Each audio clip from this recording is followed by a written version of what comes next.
დღეს გადავწყვიტე ჩემთან ერთად დაგათვალიერებინოთ სამი ულამაზესი ლოკაცია. პირველი ეს არის მწვანე მონასტერი.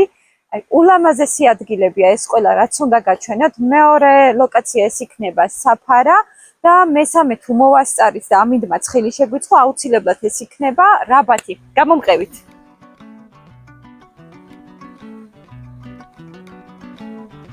გაგვიწვიმდათ, რომ მოგვისწრო ამასობაში. ნახეთ. მონასტერი მდებარეობს სამცხე-ჯავახეთში, ბორჯომის მუნიციპალიტეტში. ეს არის ჩიტახევი. ჩიტახევის წმინდა გიორგის სახელობის მონასტერია, რომელიც მე-9 საუკუნეში არის სავარაუდოდ აგებული. სავარაუდოდ, იმიტომ რომ ზუსტი მისი აგების დრო არავინ არ იცის, რადგან განადგურებულია მტრების შემოსევის შედეგად და ფაქტები ფაქტიურად არ არსებობს, თუმცა მეცნიერები ვარაუდობენ, რომ გრიგოლ ხანძთელის მოღვაწეობის დროს მისმა მოწაფეებმა ააგეს ტაძარი. რეალურად მონასტერს მწვანე მონასტერი არქვეს, ხალხმა შეარქვა მას სიყვარულით მწვანე მონასტერი. რატომ მწვანე? იმიტომ რომ სინამდვილეში აქ არც ერთი ხე ერთნაირი მწვანე არ არის, სხვადასხვა ფერის სიმწვანეები შეგხვდებათ და ქვებიც კი, რომლითაც ტაძარი არის ნაგები, არის ღია და მუქი მწვანე. აი ზუსტად ამიტომ დაერქვა ხალხის სიყვარულით მას მწვანე მონასტერი და რეალურად მისი სახელი ეს არის ჩიტახევის წმინდა გიორგის მამათა მონასტერი.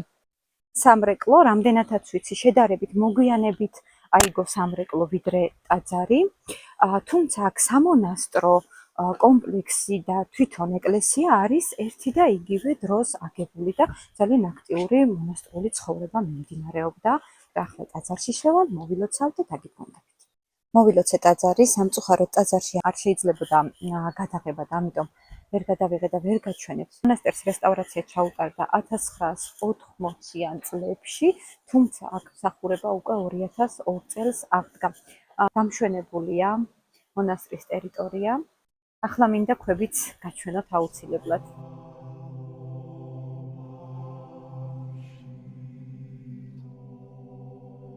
განსაკუთრებული სისასტიკით დაამახსოვრა ჩიტახევის მონასტერს თავის შაჰთამაზის შემოსევამ, რომელმაც მე-16 საუკუნეში აქ შემოსევის შემდეგ დახოცა უამრავი ბერი, მათი დაჩეხილი სხეული ჩაყარა მდინარეში, წყალში, სადაც დღემდე ქვებს ამ ბერების სისხლი ამჩნევია. სიმართლე რომ გითხრათ, ეს ისეთივე სასწაულია, როგორც წმინდა ბერების უხრწნელი სხეულის ნაწილები, რომლებსაც თქვენ სხვადასხვა ტაძრებში ნახულობთ ხოლმე. წავიდეთ ვნახოთ ქვები. ნეტა ეს ხესანებია?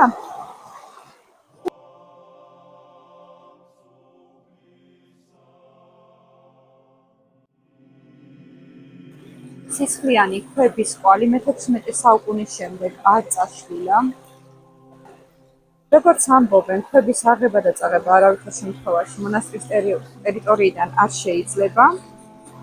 სხვათა შორის არსებობს ესეთი ფაქტებიც, რომ როდესაც ლოცვა სუსტდება, ასე ვთქვათ, ან ვიღაცის ოჯახში არის მაგალითად თქვა დაბრძანებული, როგორც სიწმინდე და ლოცვაში ასუსტებენ, სისხლის კვალი ღიავდება, ხოლო ძლიერი ლოცვა, სადაც მიმდინარეობს, ანუ ყოველდღიური რომელ ოჯახშიც, იქ ქვა ყოველთვის წითელია. როგორი კარგი საღებავის არ უნდა შეღებოთ თქვა, დღეთა განმავლობაში საღებავი ხუნდება. ხოლო აი ეს სისხლიანი ქვები წარმოედგინეთ მზეში, წყალში, ამდენი საუკუნეების მანძილზე ხაჟღაჟებს და ფერს არ იცვლის. ეს ნამდვილად რომ სასწაულია და თქვენ ხედავთ, უამრავი ტურისტი სტუმრობს მწვანე მონასტერს. ძალიან მიხარია, რომ დღეს აქ მოსვლის და თქვენთვის აი ამ პატარა ისტორიის მოყოლის შესაძლებლობა მომეცა. აუცილებლად, როდესაც მოხვდებით ბორჯომის ხეობაში, მოგძანდით და ათვალიერეთ, მოვილოცეთ ტაძარი და მოკლედ დატკბით იმ სილამაზით, რომელიც აი ამ მადლიან მიწაზე დაგვხვდებათ. შემდეგი ლოკაცია ეს უკვე იქნება საფარა, ხო? აქედან მივიდივართ საფარის მონასტერში. პირველად ხარ ხო ევა? პირველად ვარ. შევდა და აგერ დავაგემოვნებ კერძებს.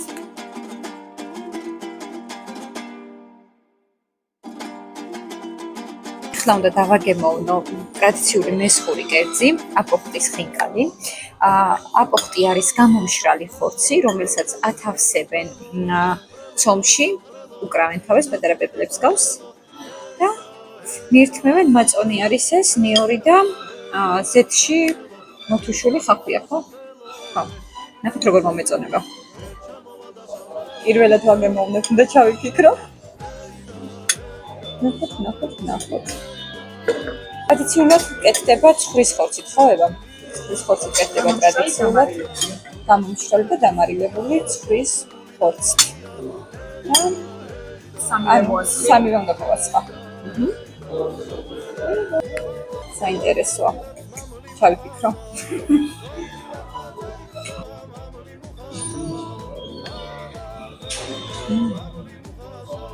Ienu ცხობე მოაქვს. გემრიელია. გემრიელია.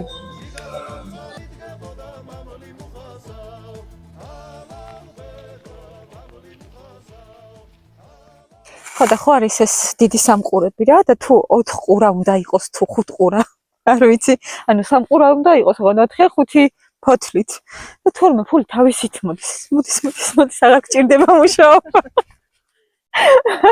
ხოდა თუ შეგხვდა მოგლიჯე და თავისით მოვა ფული მოვედით საფარის მონასტერში საფარის ეკლესია ჯაყელის ოჯახის სასახლის ეკლესია იყო წავიდეთ და გზადაგზა მოგიყვებით ისტორიას.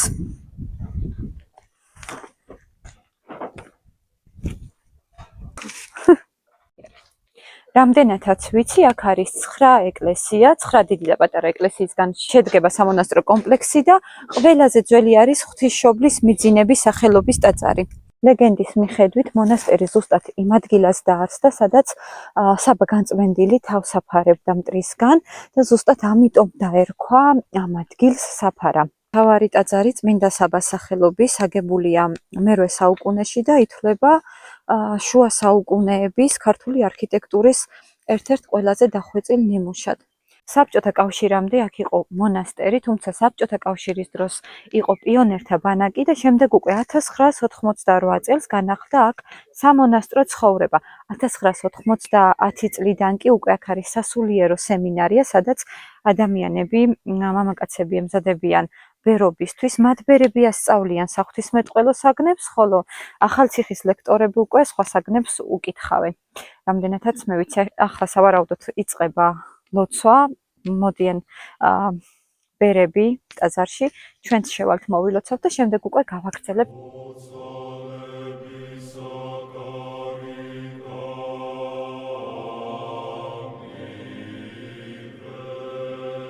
გადაღება არ შეიძლებოდა, ამიტომ მოვილოცეთ და გამოვიდეთ გარეთ.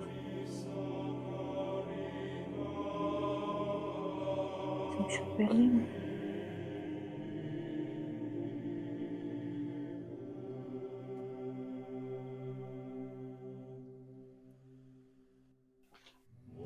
რა არის ევა?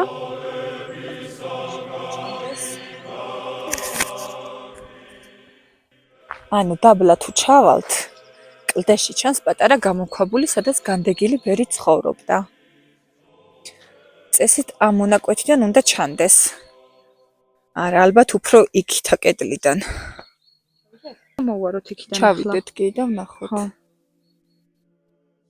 საოცრება. თურმე როცა მეუფე სერგი ჩამოვიდა საფარაში, აქ დახვედრია ბერი კაცი ვაჟაძია და მისი მეუღლე თამარა დეიდა. მისი პაპაც თურმე ყოფილა მონასტრის დარაჯი და ისინიც დარაჯობდნენ მონასტერს. აქ პატარა ხის კოტეჯში ცხოვრობდნენ და თურმე დღემდე აი ეს სულაძეების გვარი აგრძელებს ტრადიციას და დარაჯობენ მონასტერს, დარაჯობენ სამონასტრო კომპლექსს. ეხლა შევეცდებით წავიდეთ და ვნახოთ გამოქვაბული, სადაც ცხოვრობდა განდეგილი ბერი. საკმაოდ საინტერესო ისტორიის მატარებელია ზოგადად საფარა. მოდიხარ, საერთოდ არაფერი არ ჩანს გზად, ანუ მხოლოდ მთები, კლდეები და უცბად აღმოჩნდები წყალკოტში ჩვეულებრივად ხეები, აყვავებული ბუნება, ყვავილები, გარემო საოცრებაა ნამდვილი. ძალიან მომეწონა. მე მგონი ამ ცივ წყაროზე მესაუბრნენ, როდესაც მოვდიოდი აქ, იქ არის ცივი ან კარა წყარო და სავარაუდოდ ამაზეა საუბარი. წავედი.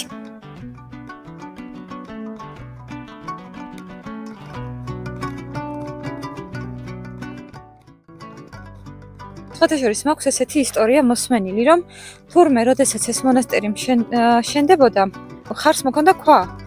და არ ვიცი, არ მახსოვს და თვის შეხვდა, მგელი შეხვდა, რომელი ცხოველი იყო.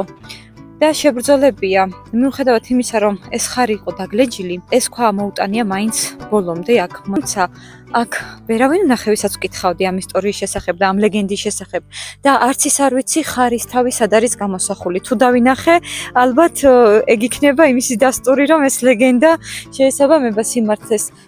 მართლა ვერ ხედავ ახლა სად შეიძლება იყოს ეს ხარის თავი გამოსახული.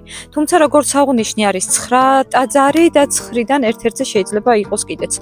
არაფერი არ არის გამორიცხული, უძველესი ხუროთმოძღვრებაა. და ეხლა დაგანახებთ იმ გამოქვაბულს, სადაც განდეგილი ბერი ცხოვრობდა. კლდეში არის ეს გამოქვაბული. იქ სავარაუდოდ ჩვენ არავინ არ გვიშვებს, ხო? ფიზიკურადაც ვერ მივალთ, ხო? სად მდებარეობს საფარის მონასტერი და მდებარეობს სამცხე-ჯავახეთში, ახალციხის მუნიციპალიტეტში. არის სოფელი ასეთი ღრელი და ღრელთან ახლოს.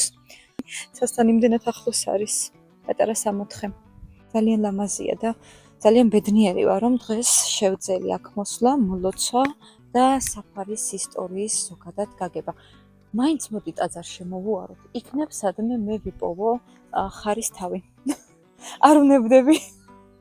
არაფრით არ უნებდები, მინდა რომ ეს ლეგენდა რაც მოუყევი სიმართლე იყოს.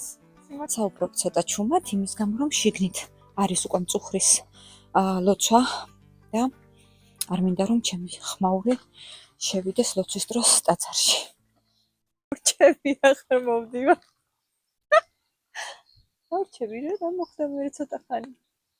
არ შეიძლება მომათა მონასტერში ხალების დარჩენა, არაფრით არ შეიძლება. ყოფილა კიდევ საძვალე, სადაც როგორც მე ვიცი, ქალებს არ უშვებენ, ამიტომ ვერავის ვერ ვეტყოდი, რომ ჩამიყვანეთ და მაჩვენეთ ვიდეო უნდა გადავიღოთ ხო. ვემორჩილებით წესებს. ეხლა უკვე ის დროა. ხო, ის დროა უკვე წავიდე. ძალიან არ მინდა რომ ეხლა წავიდე. ცისარტყელა ევა ნახე. ცისარტყელაც გამოჩნდა. ჩანს ვიდეოში. რა სილამაზეა. ძალიან არ მინდა ეხლა რომ წავიდე, მაგრამ წინ რაბათი გვაქვს, ასე რომ უნდა ვიჩქაროთ, უნდა წავიდეთ. იმედია დაბნელებამდე მოვასწრებთ. შემდეგი ლოკაცია ეს არის რაბათი. რაბათზე რაც შემიძლია ვთქვა, ის არის რომ აქ არის სინაგოგა, მეჩეთი და ტაძარი ერთი მეორის გვერდით აშენებული, რაც იმაზე მეტყველებს, რომ სხვადასხვა რელიგიისა და კულტურის ადამიანები აქ თანაცხოვრობდნენ მეგობრულად, ცივილურად და ძალიან მაღალ დონეზე იყო ურთიერთობები განვითარებული. მოდი ახლა დაგათვალიერებინებთ რაბათს და თან ცოტა რაღაცებს მოგიყვებით. ციხის პირვანდელი სახელია ლომსია, აშენებულია მე-9 საუკუნეში და მას სახელი გადაერქვა მე-13 საუკუნეში. რაბათი არის არაბული სიტყვა და ნიშნავს გალავანს გარეთ არსებულ სივრცეს ან ბაზარს. წავედით.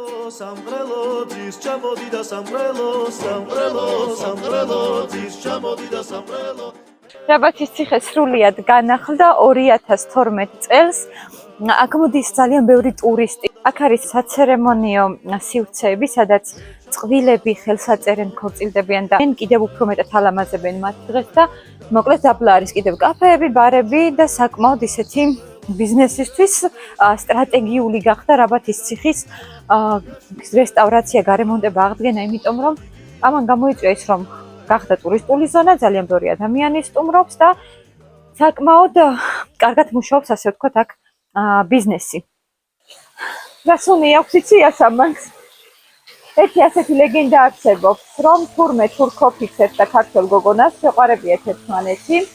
ამ სიყვარულის გამო თურქმა ოფიცერმა მიიღო ქრისტიანობა, გაქრისტიანდა, თუმცა საზოგადოების ზეწოლის გამო მათმა სიყვარულმა დიდხანს ვერ გასტანა და მათ წამებით დაასრულეს სიცოცხლე.